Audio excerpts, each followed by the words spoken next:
2007 में मैंने engineering complete की थी एंड उसके बाद I used to work also. और मैं जब बिकॉज मेरी फैमिली में किसी ने गाया नहीं था उसके पहले, मैं पहली बार, मैं वही बता रहा हूँ, I am sharing my experience, I am sharing my सत्संग विद गुरुजी। और 2007 में आई स्टार्टेड वर्किंग और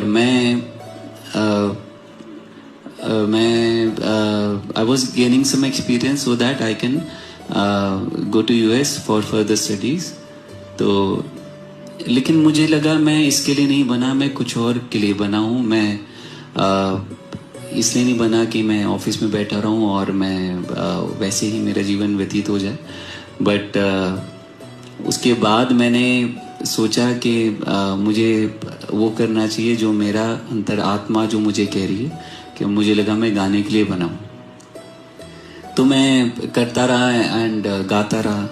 और 2010 में there was a satsang in Delhi, there is a place Friends colony.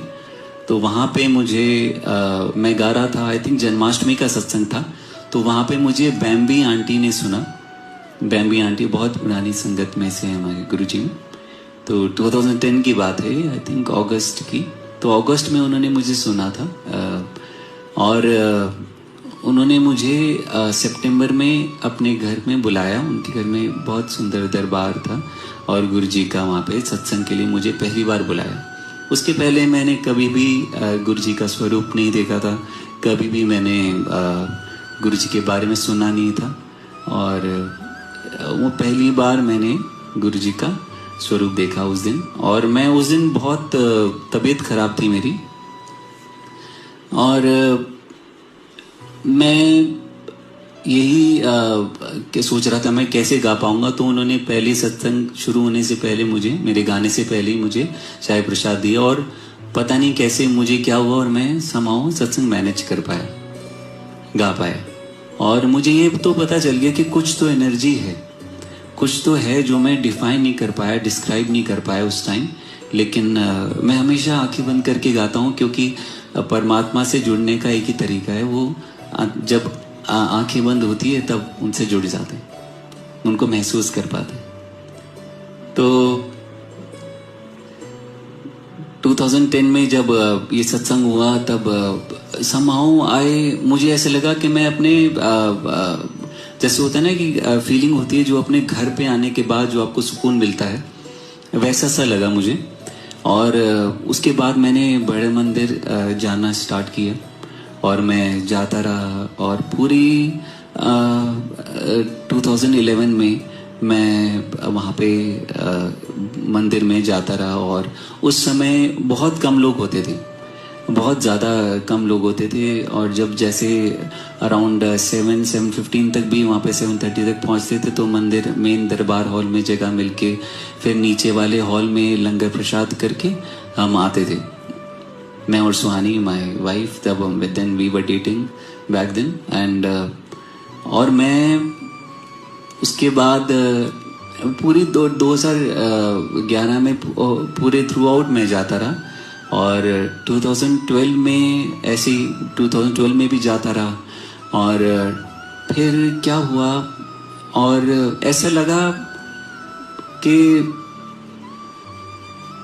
जैसे जो मैंने एक्सपीरियंस किया है कि उस एक्सपीरियंस को आप डिस्क्राइब नहीं कर सकते। ऐसा लगता है कि वो आपके साथ हैं और वो आप जैसे वो जो निराकार शक्ति है वो आप महसूस कर सकते हो। तो वैसा सा मुझे लगा। अब इसके बाद क्या हुआ, 2012 की बात है। 12 में ही वहीं पे बैम्बी आंटी के घर सत्संग था दिल्ली में ही। और जब मैं जा रहा था वहाँ से, तो उन्होंने मुझे कुछ दिया। तो ऐसे कुछ ट्रे पे था एंड उन्होंने बोला आप ये खोल के देखिए क्या है। तो जब मैंने देखा का ऊपर से देखा, तो उसमें गुरुजी के चरण थे, उनके खुद पहने हुए चरण, जो जूती उन गुरुजी ने खुद पहनी हुई थी वो थी। तो मैंने बोला ये तो गुरुजी के चरण है, आप कैसे ये मुझे दे सकते हैं।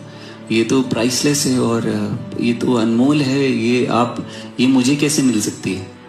तो बेम्बी आंटी ने बोला कि गुरुजी ने दर्शन दिए और ये बोला कि सजा के बैठिए, मुंडा आएगा कल उन्हों फड़ाई। और ऐसे मुझे गुरुजी की ब्लेसिंग मिली 2012 आई थिंक। ये भी बात सितंबर अक्टूबर की बात है। तो जब मुझे ये बात पता चली, मैं I was kind of, I can describe it, I was surprise, I was shocked कि ये कैसे हो सकता है कि ये तो प्राइसलेस चीज़ है और मेरे साथ कैसे हो गए। मुझे लगा उस दिन कि may be I am the chosen one